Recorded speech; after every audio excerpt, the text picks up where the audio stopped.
So there are times when synchronicities are so extraordinary that it really becomes hard to deny what's possible and what sort of communication we're getting from the intelligence of the universe, from the Divine Mother and Divine Father. Welcome to the Supernatural Souls podcast. I'm Jenna, your host. I'm also a former global vice president for Whole Foods Market, a former atheist, and the founder of Star Family Wisdom, a modern-day mystery school for your spiritual and cosmic evolution. You're probably wondering how a former atheist ended up here, so we'll get into that soon. To make a long story short, I had some help from a very specific group of supernatural souls. And on this podcast, we explore the lives, teachings, and energies of these supernatural souls. In this group, we include Jesus Christ and Mother Mary, who you might be familiar with from the Christian religion, and also Shirdi Sai Baba and Sri Kaleshwar, two Indian saints of the Hindu tradition who helped to reveal the real life, teachings, and spiritual practices of Jesus and his disciples. Here we discover the intersection of Hindu spirituality with Christianity and learn about the lost history and lost spiritual practices that have finally been revealed. The story of this unlikely cast of characters teaming up to deliver the world's most advanced spiritual practices and spiritual technologies will be our focus. Because the supernatural is actually super common. It's just been misunderstood in many ways. In fact, Jesus remembered and activated his supernatural abilities in India with the use of powerful mantra and yantra systems, which were recently found in the ancient Indian palm leaf manuscripts and brought to the world by Saint Sri Kaleshwar. It's not often you find a Jesus temple in an Indian ashram, but after accessing his own past life memories of living and working with Jesus, Saint Sri Kaleshwar accepted his mission to reveal the truth. Sri Kaleshwar took his Mahasamadhi and left Earth in 2012, but he left behind an extraordinary group of healers, students, and some of the most important knowledge in the world. Here we interview the followers and students of Sri Kaleshwar and Shirdi Sai Baba, welcoming the energy, love, and wisdom of these supernatural souls into our lives. Together, we'll discuss the teachings and practices that have been employed by many ancient and modern masters to gain the high divine, supernatural abilities that were once considered magic. So as we explore the lives and wisdom of these supernatural souls and their students, may we all remember ourselves as supernatural souls and embody the true teachings and wisdom of the many masters who have walked before us.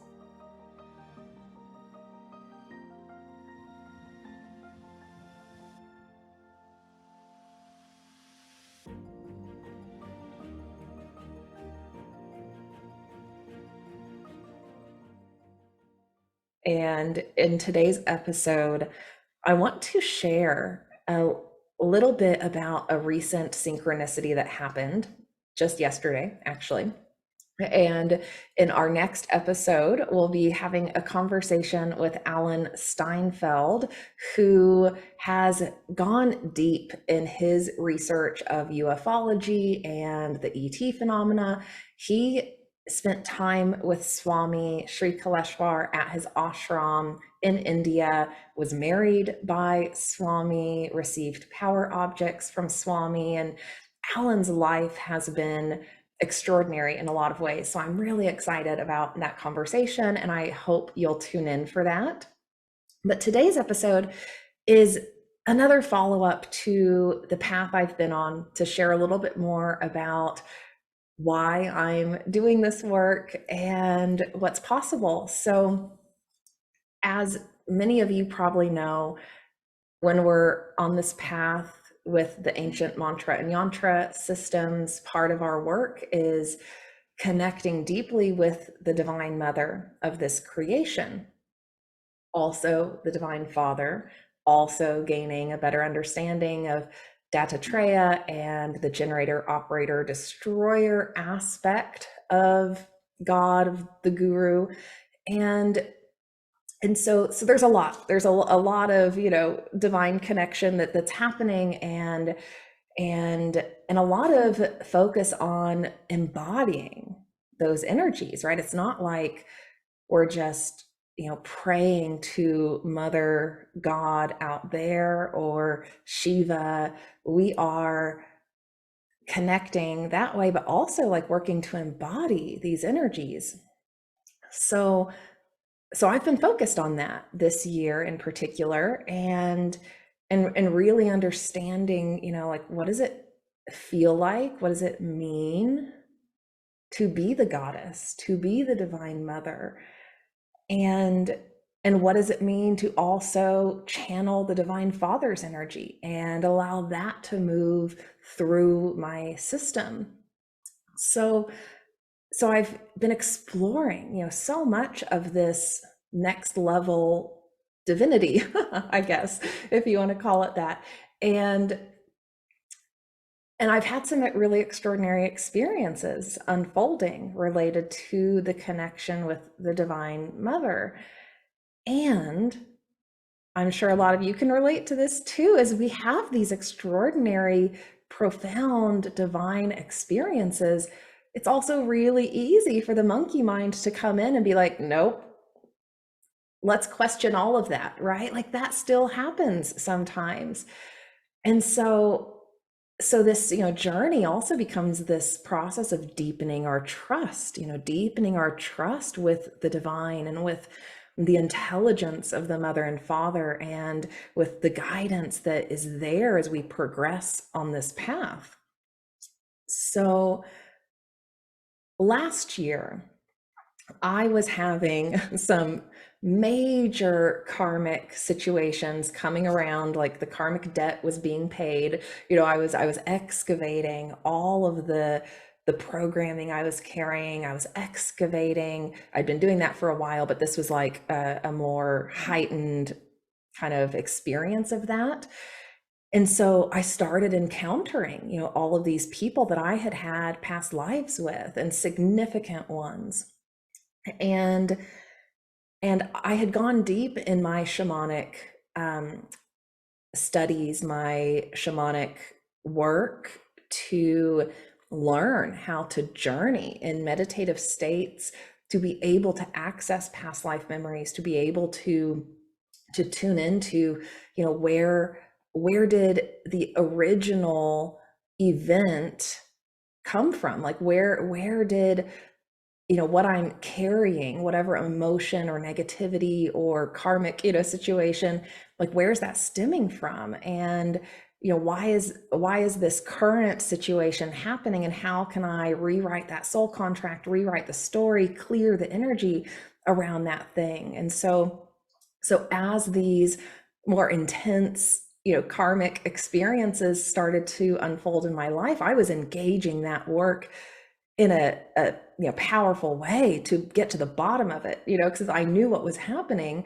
So it was my goal to clear it, and move forward in higher ways. And I met a man last year, and we immediately recognized each other, like we knew each other. And so we got together at one point to explore that, because we knew there were past lives to uncover. There was some aspect of negative attachment or karma that needed to be dealt with, and so we were like, let's just figure this out. And so we did, and the most wild thing happened.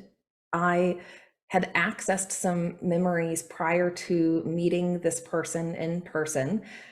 Those memories were of giving birth in Greece.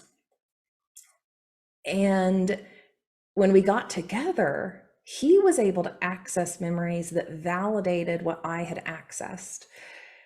And long story short, we arrived at the understanding that we had engaged in divine birth practices in ancient Greece together.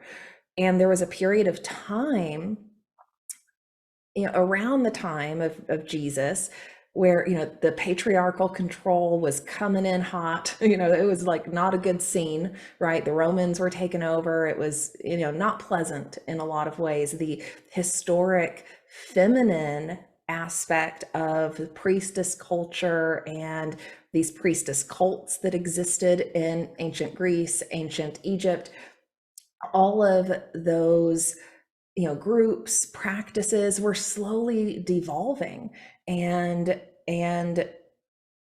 because of the rise of patriarchy, were no longer operating in the way that maybe they once were. And so we had this slow devolution of what was a very divine feminine spirituality and divine feminine way of prophecy, healing, teaching the mysteries of the universe. And there were certain areas, I'm getting chills right now, there are certain areas in Greece where there were like the last holdouts happening, like there were these groups trying to preserve these practices for the purpose of bringing high level advanced souls to Earth. Oh goodness, I'm getting emotional. So, okay, and this is like relating exactly to the synchronicity that happened yesterday. It's just incredible. So last year we accessed this lifetime of perpetuating, carrying forth, trying to preserve the priestess culture and the divine birth practices. And this was on the island of Delphi. There is historical context related to Delphi, related to these practices, related to the stars. There is also some historical context, perhaps missing from some of our modern versions of history, related to the dove, related to the role of the Pleiades star system in ancient Greece and ancient Egypt. And it appears as though, through the information we can gather on Earth and through some of the memories I've accessed, that these groups that were engaging these divine birth practices were absolutely attempting to engage some of these star systems where they knew there were advanced civilizations, advanced souls who might come incarnate on Earth and help Earth as Earth was, descending into its dark ages, trying to come out of its dark ages.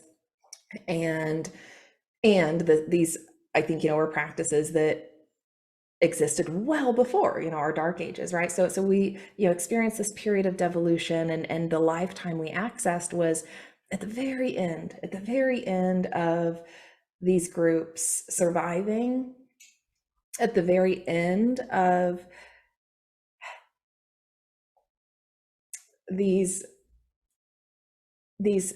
pure birth practices.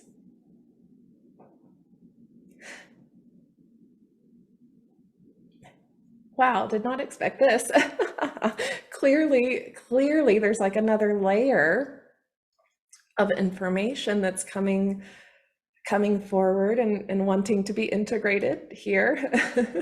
So my husband and I had been engaging in this, beautiful divine union practice, had, been utilizing these divine energy channels to do this work. The Romans, were taking over, were wreaking havoc on a lot of the islands. There were also, other groups infiltrating. My husband ended up getting taken by the Romans. He left to go fight and defend the island so that the families that lived there, the priestesses that lived there could, carry on the life that had been theirs, for so long. And so he got captured by the Romans, and And he, you might hear my cat running through. So he got captured by the Romans, went to the Colosseum. He ended up dying at the Colosseum. And I was pregnant. And so we had successfully connected to a soul who was going to come in. And so I fulfilled my dharma in that life without him. And as this was all unfolding, as this past life activation was occurring, some of it was so extraordinary that I was like, really? Like, like the analytical, logical part of me is like, what is going on here? But I also know how real this was, because when this activated for both of us, and when I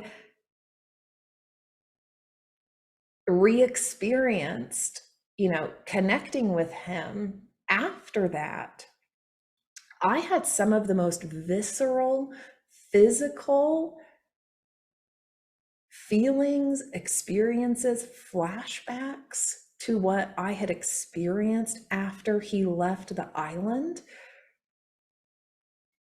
It was really difficult to move through. Like that was a big karma between the two of us, and a big wound, between the two of us that had to get faced and dealt with. And my God, the the visceral flashbacks that I had,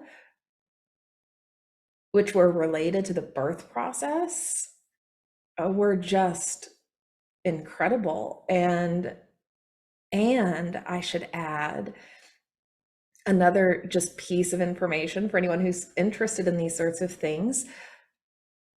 For the first part of my life, I was really averse to the idea of having children, like just really turned off by it, just wanted nothing to do with it. And I always thought how odd that was, right? Because just naturally, biologically, there's a drive there that happens for people. Most people do have that desire. And my feelings weren't just, on the fence, maybe. It was like, no, hard no.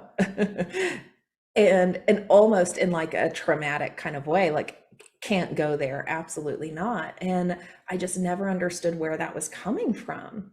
But I always thought that was kind of odd. And sure enough, this is why. Like this life, this really traumatic experience related to that birthing process, related to losing my husband, related to what was happening on earth at that time, related to the wisdom that was being lost, related to our connection with the stars that was being lost. Like that was a lot wrapped up in that lifetime. So I share all of that because I think it's important context for this incredible synchronicity that happened yesterday. And one synchronicity that happened when I was accessing this lifetime. And I also accessed a few memories of a different lifetime that was in ancient Greece. And at the time I knew it was, in some oracle center, but some of the details just weren't totally clear. And so when I accessed these memories, one morning, I was looking out my window and a dove came and sat on my balcony for like a long time. I had also, interestingly enough, right before meeting this person and accessing, these memories, had connected with Marguerite Rigoglioso's work. We're going to have her on the pod soon too. And her work had been going in the direction of uncovering the historical evidence that exists for these divine birth practices. So all of a sudden, I'm like, oh my goodness, I know where to look for more information about this. So yesterday, I'm having a conversation with Jehan Satur. You can check out our episode on the Star Family Wisdom podcast. Jehan is a mindset expert. He supports people in shifting our belief systems, our programming, helping people heal from all of the negative programming we've taken on here on Earth. And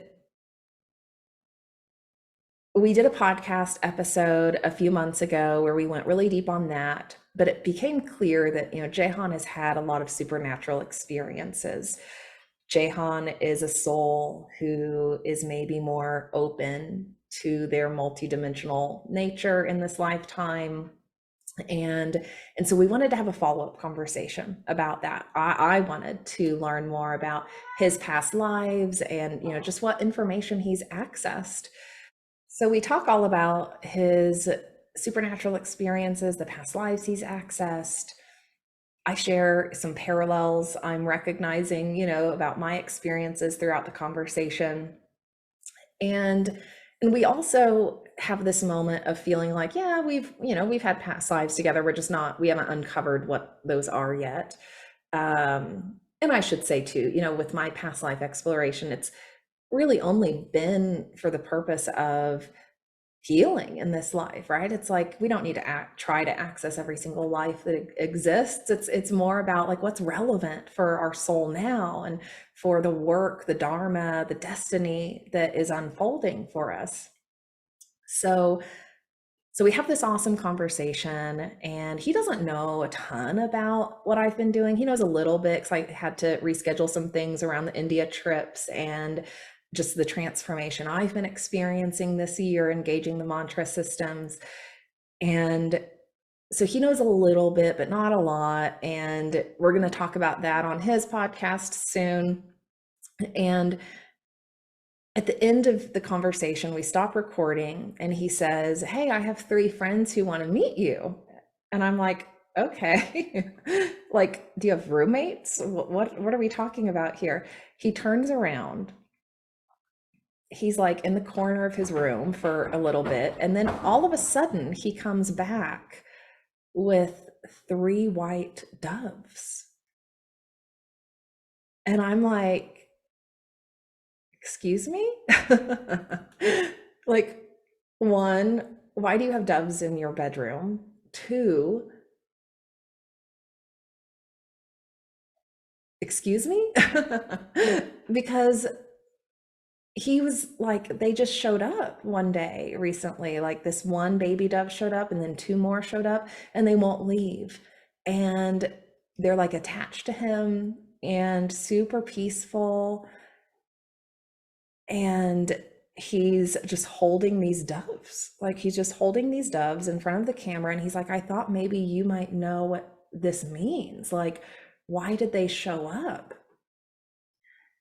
And I'm like, well, this clearly there's something big here, but give me a minute, to kind of tune into what this might be telling us.